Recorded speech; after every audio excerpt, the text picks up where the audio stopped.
사랑의 장기기증 운동본부가 서울시와 함께 서울 보라매공원 장미원에 뇌사 장기기증 기념공간을 건립했습니다. JMS와 같은 이단 사이비에서도 이른바 영적 체험을 경험했다는 탈퇴자들의 증언이 잇따르고 있어 충격을 주고 있습니다. 전문가를 만나 이단들의 영적 체험에 대해 알아봤습니다. 챗 GPT가 본격적인 목회에 활용되기 시작하면서 한국교회 전체가 활용할 수 있는 가이드라인을 만들어야 한다는 의견이 제기됐습니다. 한국미랄선교단이 장애인들과 정기적인 예배를 드리며 교제하고 해외 선교까지 나가는 등 사역에 적극 나서고 있습니다. 강릉 지역에 발생한 산불로 인해 교회와 성도의 피해가 큰 것으로 전해졌습니다.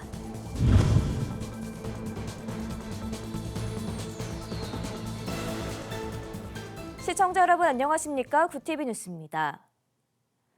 사랑의 장기기증 운동본부가 장기기증인들의 오랜 염원이었던 뇌사 장기기증인 기념공간 건립 기념식을 개최했습니다.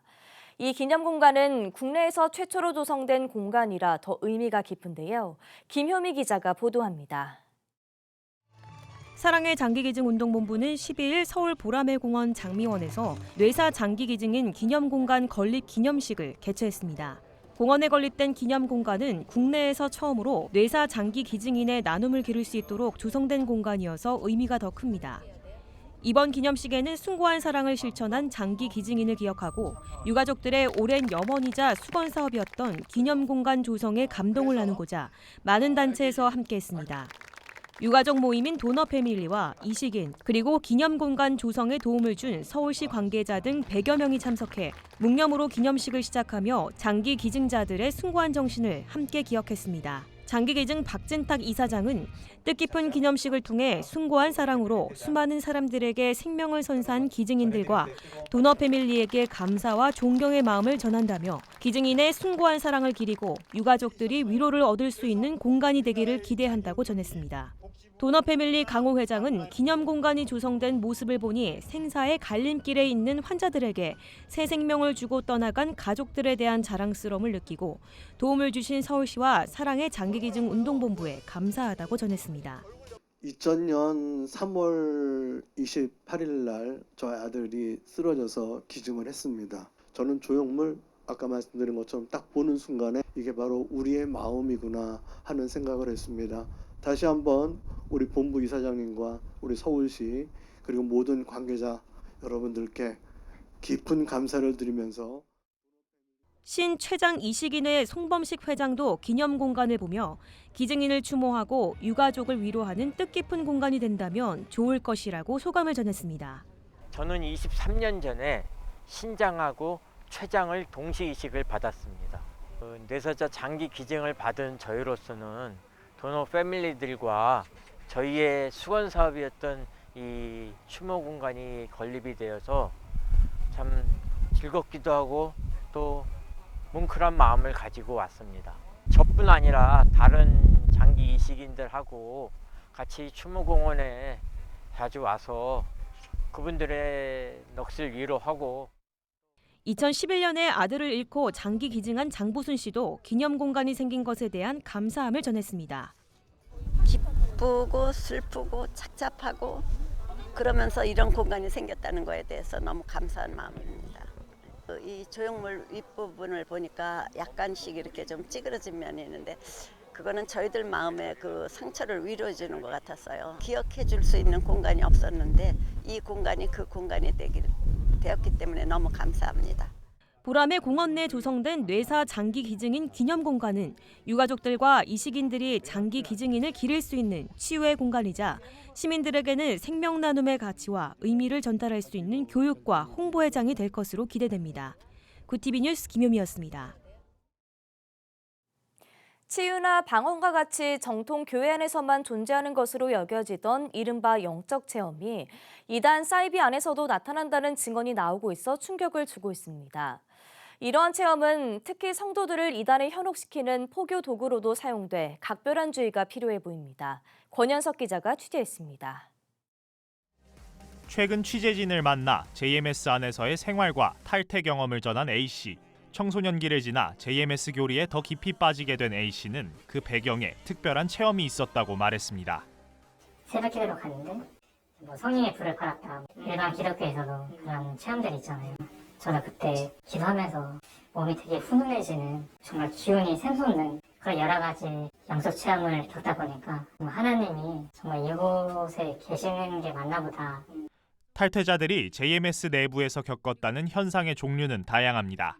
정통 교회에서 흔히 볼 수 있는 방언뿐 아니라 환상과 환청, 또 메시아로 나타난 정명석의 꿈을 꾸는 경험은 여러 탈퇴자들의 공통적인 증언입니다. JMS 탈퇴 후 이단 상담을 하고 있는 정희신 목사에 따르면 JMS는 설립 초기부터 이러한 영적 체험을 포교 전략으로 사용했습니다.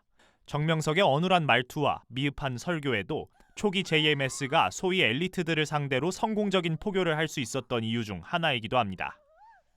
이 사람이 가지고 있는 그 어떤 샤머니즘적인 비성경적인 신기가 있기 때문에 실제로 저희 지금 안화도교회 와서 예배하고 있는 사람 중에도 그것 때문에 JMS를 갔던 사람들이 몇 사람 있어요. 뭐 서울대 다니는 사람, 뭐 연고대 다니는 사람도 쏠리고 그렇게 돼버리더라고요. 이른바 성령 체험으로 불리는 현상이 JMS와 같은 이단 사이비에서도 나타난다는 사실이 성도들에겐 다소 생소하지만 이단 전문가들은 이 같은 영적 체험이 과거부터 이어져 온 이단들의 대표적인 포교 전략이라고 설명합니다.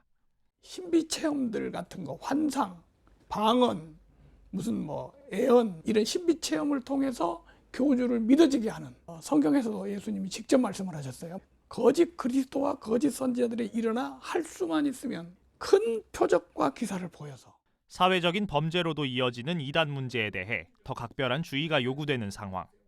한국기독교 이단상담소협회 진용식 대표회장은 이러한 영적 체험이 특히 이단에 깊게 빠지는 요인이 된다며 성경적 근거가 부족한 체험 위주의 신앙에 대해 반드시 경계가 필요하다고 강조했습니다. 어떤 표적과 기적을 통해서 진리를 증명하려고 하는 것은 잘못된 겁니다. 반드시 성경 말씀으로 근거를 삼아야지, 믿음의 근거를 삼아야지. 그래서 성경에서는 여러 번 경고를 했어요. 표적과 기사를 조심해라. 진 대표 회장은 이어 소속된 교회가 아닌 다른 기관의 집회에 참여하기 전 반드시 담임 목사와의 상담이 필요하다고 조언합니다. 또 최근 유튜브와 SNS를 통한 포교가 성행하는 만큼 신앙을 주제로 한 온라인 콘텐츠 시청에도 각별한 주의가 필요하다고 덧붙였습니다. 구TV 뉴스 권현석입니다. 대화형 인공지능 서비스인 챗GPT가 목회 현장에서도 본격적으로 활용되고 있습니다. 목회자들은 설교 준비에, 성도들은 신앙 상담에 챗GPT를 활용하는데요. 장점만큼 부작용도 클 수 있다는 우려가 제기되면서 교단을 넘어 함께 가이드라인을 마련해야 한다는 목소리가 나왔습니다. 장세인 기자가 보도합니다.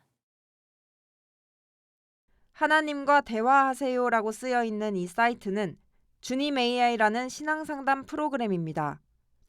어떤 질문을 하든지 인공지능이 직접 만든 답변인 생명의 말씀과 함께 해당 고민에 관련된 성경 구절과 해설, 그리고 구체적인 기도문까지 제시해줍니다. 대화형 인공지능 서비스인 챗GPT는 기존 인공지능과 달리 언어에 특화돼 질문의 의도와 맥락까지 파악 가능하다는 것이 큰 특징입니다. 이러한 점 때문에 목회 현장에서도 설교 준비와 신앙 상담 등에 본격적으로 활용되기 시작했습니다. 대한예수교장로회 통합의 총회 한국교회연구원은 11일 한국교회 100주년 기념관에서 챗GPT의 목회적 도전을 주제로 정책 세미나를 개최했습니다. 목회에서 챗GPT를 활용하는 경우가 늘어나면서 달라지는 목회 현장에서의 사례와 문제를 짚고 대응 방안을 논의하기 위해서입니다. 한세대 미디어 영상학부 안종배 교수는 시대에 발맞춰 한국교회도 변화해야 한다고 말했습니다.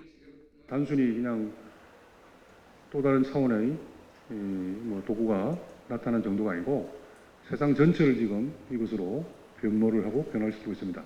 그 변화를 어떻게 우리가 교회 관점에서 현명하게 또 하나님의 뜻에 합당하게 지혜롭게 활용할 것인가. 어떤 상황에서도 인공지능은 수단으로 이용하고 우리 인류가 주체가 되어야 된다는 거죠. 목회데이터 연구소 설문조사에 따르면 목회자의 절반에 가까운 47%, 49세 이하의 젊은 목회자 중에서는 절반이 넘는 54%가 챗GPT를 사용한 경험이 있는 것으로 나타났습니다. 33%만이 챗GPT를 활용해본 일반인들에 비해 목회자들이 챗 GPT를 더 많이 활용하고 있다는 점이 드러났습니다. 감신대 과학과 신학연구소 소장인 장재호 교수는 챗 GPT를 활용하면 필요한 성경 지식을 빠르게 얻어 설교 준비 시간을 줄이고 신방 등 다른 필요한 곳에 시간을 쓸 수 있어 목회자의 과한 업무량을 줄여줄 수 있다고 말했습니다. 하지만 설교문 표절이나 설교에 대한 신뢰도 하락 문제, AI 상담 시 개인정보가 유출되는 문제 등 이에 따른 부작용도 클 수 있다고 경고했습니다. 많이 노출되었던 데이터들을 가지고 그 다음 문장을 생성해주는 기존의 지배적인 생각들이 중심이 돼서 그래서 기존에 많이 노출되었던 많이 있었던 성경 해석 방식들이 뭐 남성 우월주의라든지 뭐 인종차별이라든지 그대로 설교에 들어갈 우려가 있습니다. 그리고 챗GPT 활용 사실을 교인들과 솔직하게 공유할 필요가 있습니다. 대전신대 김윤태 교수도 일꾼이 부족한 목회 현장에서 챗 GPT가 큰 도움이 될 수 있다고 강조했습니다. 교인이 감소하고 그러니까 일꾼이 없죠. 일꾼이.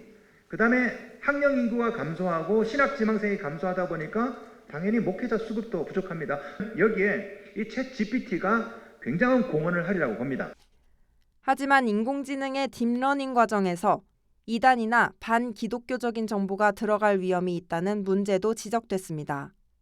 김 교수는 교파를 초월해 인공지능 활용 방안과 윤리적 가이드라인을 만들고 각 교단은 신학적 성찰을 통해 교단 내 지교회의 가이드라인을 제시해줘야 한다고 조언했습니다. 구티비 뉴스 장세인입니다.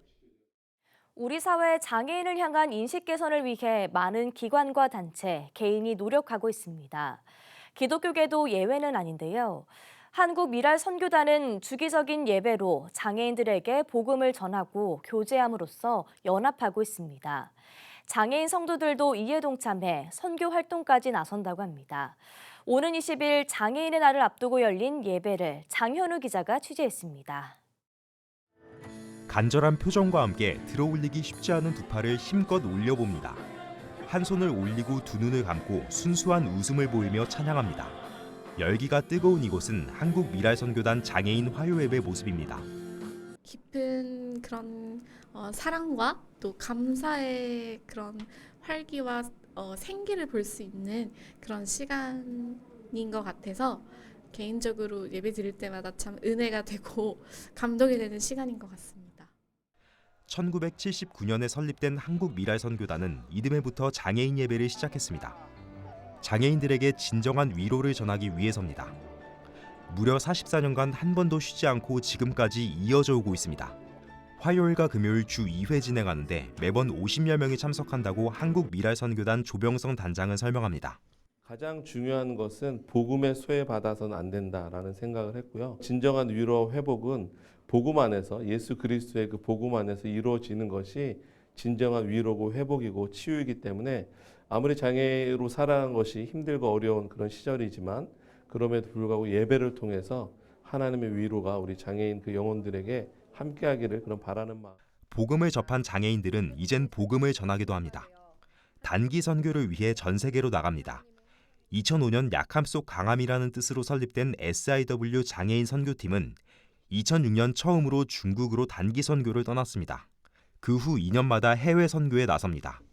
SIW 이석희 간사는 섬김이 필요한 사람에서 섬기는 사람이 돼서 기쁘다고 말합니다.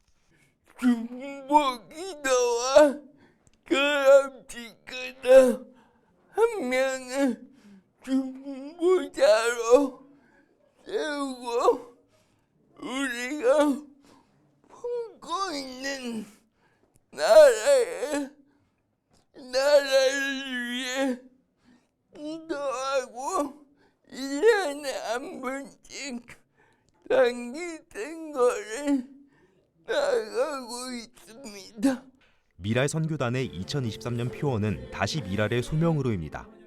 단체는 세계의 목적인 장애인 전도와 봉사, 복음 교육을 중심으로 올해도 다양한 활동을 이어나갈 계획입니다. 구티비 뉴스 장현우입니다. 강릉 지역 산불로 인해 교회 8곳과 성도 29가구가 피해를 입은 것으로 알려졌습니다. 강릉시 기독교연합회에 따르면 총 8곳의 교회가 산불과 강풍 피해를 봤습니다. 연곡 감리교회와 관동 성결교회는 화재로 인해 교회 시설물이 전소되거나 불에 탔으며 홍광 장로교회와 만민 감리교회 등 6곳은 강풍으로 인해 건물이 파손됐습니다. 펜션이나 편의점 같은 사업장을 비롯해 가정집이 전소된 가구는 18가구로 파악됐고 몇몇 성도들은 골절상과 화상을 입는 등 인명피해도 발생했습니다. 강릉시 기독교연합회 관계자는 바람이 심해 피해가 더욱 컸다며 한국교회의 관심과 기도가 절실한 상황이라고 전했습니다.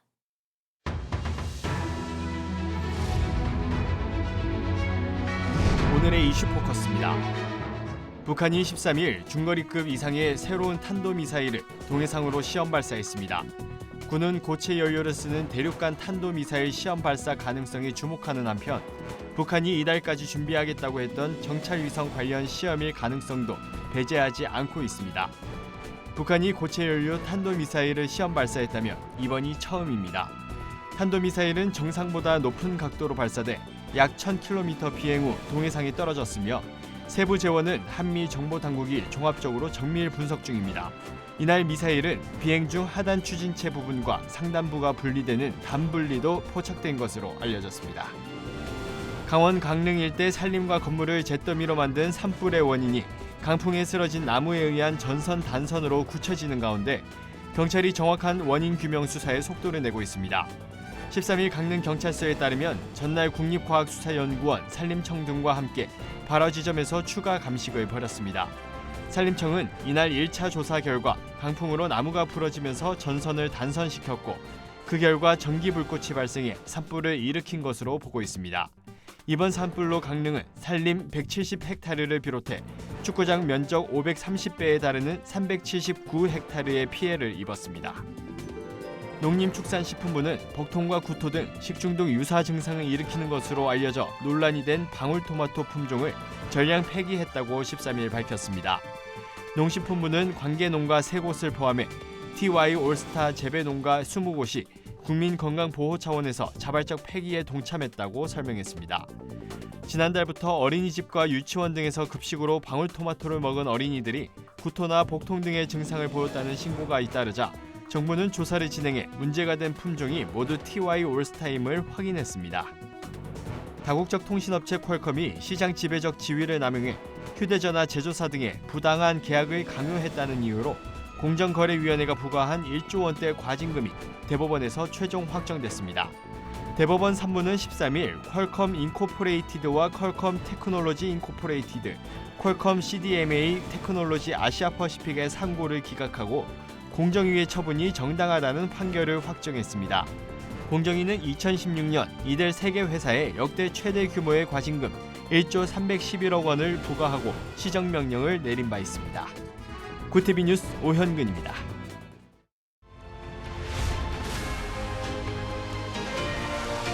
구티비 월드와이드입니다. 일본 국립전시관이 한국 영토인 독도가 자국 땅이라는 억지 주장을 담은 영상을 제작해 홍보해온 것으로 확인됐습니다. 일본 영토 주권전시관이 2년 전 유튜브 계정에 올린 영상 조회수는 22만여 회를 넘겼습니다. 영상에서 아이가 아버지에게 일본인데도 갈 수 없는 장소가 있다고 말하자 아이 어머니는 일본인이 개간해 살아온 토지에 지금은 갈 수 없다며 너희들의 시대에는 꼭 갈 수 있게 될 거야 라고 말합니다. 일본 정부는 12일 공개한 외교청서에서 다케시마는 역사적 사실에 비춰봐도 국제법상으로도 명백한 일본 고유의 영토라며 한국이 불법 점거하고 있다고 주장했습니다. 미얀마군이 반군부 진영의 임시정부행사장을 공습해 민간인 등 수십 명의 사상자가 나온 데 대해 유엔과 유럽연합 등 국제사회가 강력 규탄했습니다. 폴커 투르크 유엔 인권 최고대표는 현지 시간 12일 성명을 통해 미얀마군은 민간인을 보호하기 위한 명확한 법적 의무를 무시했고 이에 관한 국제법도 노골적으로 외면한 것이라며 국제사법 절차에 따라 언젠가 미얀마 군부의 범죄에 대한 책임을 물을 수 있다고 확신한다고 비판했습니다. EU 집행위원회 대변인도 이날 EU는 관련자들에 대한 철저한 책임을 묻기 위한 노력을 지속할 것이라고 밝혔습니다. 미얀마군은 전날 미얀마 민주진영 임시정부의 행사가 열린 깜발루 타운십의 한 회관을 공습해 최소 53명 이상이 사망하고 20명이 부상한 것으로 파악됐습니다. 미국을 방문 중인 마테우시 모라비에츠키 폴란드 총리가 현지 시간 12일 뉴욕타임즈와의 인터뷰에서 우크라이나에 필요한 탄약을 더 공급하기 위해선 한국의 포탄 재고를 활용하는 것이 중요하다고 말했습니다. 그러면서 그는 한국 탄약 등을 우크라이나로 이전하는 협상을 성사시키기 위해서는 미국의 개입 없이 가능하다고 생각하지 않는다고 말했습니다. 또 한국은 러시아와 중국의 반응을 두려워하기 때문에 바이든 대통령이 한국에 일종의 안전보장을 해야 한다는 설명도 덧붙였습니다. 중국 서북부 사막에서 발원한 황사가 편서풍을 타고 남하하며 수도 베이징 등 북부 지역 하늘을 뒤덮었습니다. 대규모 황사가 창당 이남까지 확산하며 중국 대륙 절반을 강타한 지 이틀 만입니다. 13일 베이징시 환경보호관측센터에 따르면 베이징 공기질 지수는 최악인 6급 엄중 오염 상태를 기록했습니다. 주된 오염물질은 황사가 해당하는 미세먼지였습니다. 이번 황사는 바람을 타고 이동하는 시간을 고려할 때 14일 이후 한반도에 영향을 줄 것으로 보입니다. 한국은 지난 10일에서 11일 중국을 강타한 황사 영향으로 12일 전국 일평균 미세먼지 농도가 올해 들어 최고 수준까지 치솟았습니다. 굿TV 뉴스 김혜인입니다.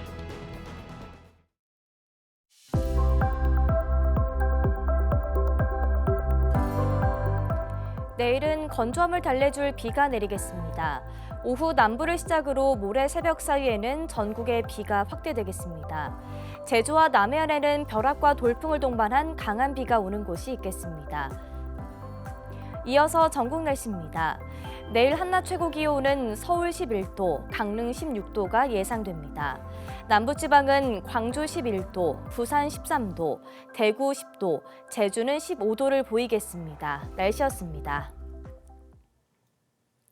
중국발 최악의 황사가 우리나라를 덮쳤습니다. 대기가 매우 뿌옇고 미세먼지 밀도도 초고농도 수준을 보이면서 국민의 호흡기에 비상이 걸렸습니다. 이 현상은 14일 오전까지 이어진다고 하니 가급적 외출은 삼가시고 마스크 잘 착용해 주시길 바랍니다. 이상으로 뉴스를 마칩니다. 함께해 주신 여러분 고맙습니다.